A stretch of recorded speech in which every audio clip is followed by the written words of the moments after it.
অনাস্থা আনার প্রায় 20 দিন পর শনিবার দুপুরে বালুরঘাট পুরসভার চেয়ারম্যান অশোক কুমার মিত্র বিওসি মিটিংয়ে নিজের পদত্যাগপত্র পেশ করেন। সেখানে সর্বসম্মতিক্রমে পদত্যাগপত্র গৃহীত হয়। পদত্যাগপত্র গ্রহণের পরই পুরসভার সুবর্ণতট থেকে বেরিয়ে যান পদত্যাগকারী চেয়ারম্যান অশোক কুমার মিত্র। তার সাথে ছিলেন তার অনুগামী 6 থেকে 7 জন কাউন্সিলর। বালুরঘাট পুরসভার চেয়ারম্যান অশোক কুমার মিত্রের বিরুদ্ধে গত 19 ডিসেম্বর অনাস্থা প্রস্তাব আনেন পুরসভার 14 জন বিদ্রোহী তৃণমূল কাউন্সিলর।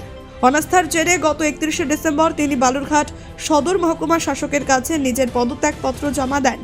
তবে অভিযোগ ওঠে, মহকুমা শাসকের কাছে পদত্যাগপত্র দেওয়ার পরেও তিনি বোর্ড অফ কাউন্সিলর্স এর বৈঠক ডাকেননি। এই পরিস্থিতিতে গত 6 জানুয়ারি বিদ্রোহী কাউন্সিলরদের মধ্যে 3 জন এমসিআইসি আজ অনাস্থা প্রস্তাব নিয়ে বৈঠক ডাকেন। সেই বৈঠকের সিদ্ধান্ত অনুযায়ী শনিবার দুপুরে বিওসির বিশেষ বৈঠক অনুষ্ঠিত হয়। ওই বৈঠকে বালুরঘাট পুরসভার চেয়ারম্যান পদ থেকে আনুষ্ঠানিকভাবে পদত্যাগ করেন অশোক কুমার মিত্র। বৈঠকে ধ্বনি ভোটের মাধ্যমে তার পদত্যাগপত্র গ্রহণ করা হয়। এর ফলে শনিবার থেকেই বালুরঘাট পুরসভার চেয়ারম্যানহীন হয়ে পড়ল। পুরসভার তরফে জানানো হয়েছে, আগামী 7 দিনের মধ্যে নতুন চেয়ারম্যান নিয়োগের জন্য বৈঠক ডাকা হবে। অন্যদিকে পদত্যাগের পর বিদ্রোহী কাউন্সিলররা ফের আলাদা করে বৈঠকে বসেছেন বলে জানা গিয়েছে। ছিল তো এটা নিয়ে একটা বিভ্রান্তি তৈরি হয়েছে, যেটা অনাস্থার বৈঠক না রেজিগনেশনের বৈঠক। তো এটা অনাস্থারই বৈঠক, কেন কি অনাস্থার নিয়ম মেনেই এটা বৈঠক ডাকা হয়েছিল। 3 জন কাউন্সিলর ডেকেছিলেন।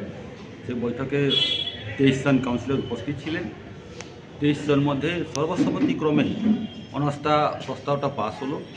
সাথে সাথে আমাদের যে চেয়ারম্যান ছিলেন অশোক কুমার মিত্র, উনি আবার রিজাইনেশনও প্লেস করলেন। ওটাও গ্রহণ করা হলো সর্বসম্মতিক্রমে।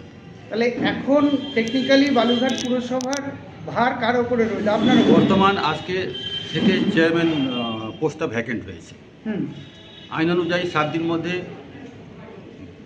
ভূতপূর্ব চেয়ারম্যান অশোক কুমার মিত্রই মিটিং ডাকবেন, তাতে নতুন চেয়ারম্যান ইলেক্ট হবে।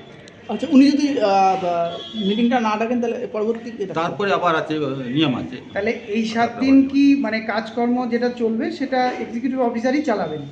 ইয়েস, কোনো ডিসিশন আমরা নিব না, কিন্তু যে রেগুলার রুটিন ওয়ার্ক ছিল সেটা চলতে থাকবে। জনগণের কোনো অসুবিধার সৃষ্টি হবে না। জনগণ যে পরিষেবা পাচ্ছিলেন, জনগণ সেই পরিষেবা পেতে থাকবে, অসুবিধা হবে না। আপনারা জানেন যে বালুরঘাট মিউনিসিপ্যালিটির পৌরদক্ষ হিসেবে আমি আমার রেজিগনেশন লেটার সাবমিট করেছিলাম।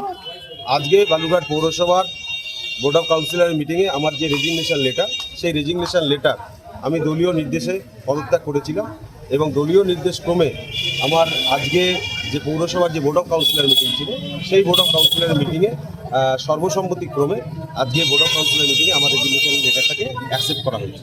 কিন্তু ওরা প্রাথমিকভাবে যে বৈঠকটা ডেকেছিল সেটা অনাস্থা নিয়ে বৈঠক বলেছিল।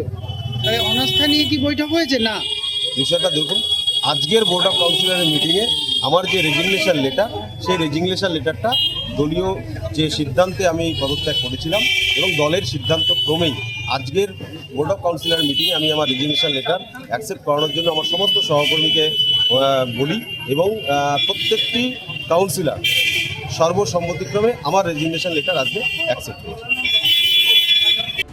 বালুরঘাট থেকে মান্টি সিংয়ের রিপোর্ট, কুলিক নিউজ।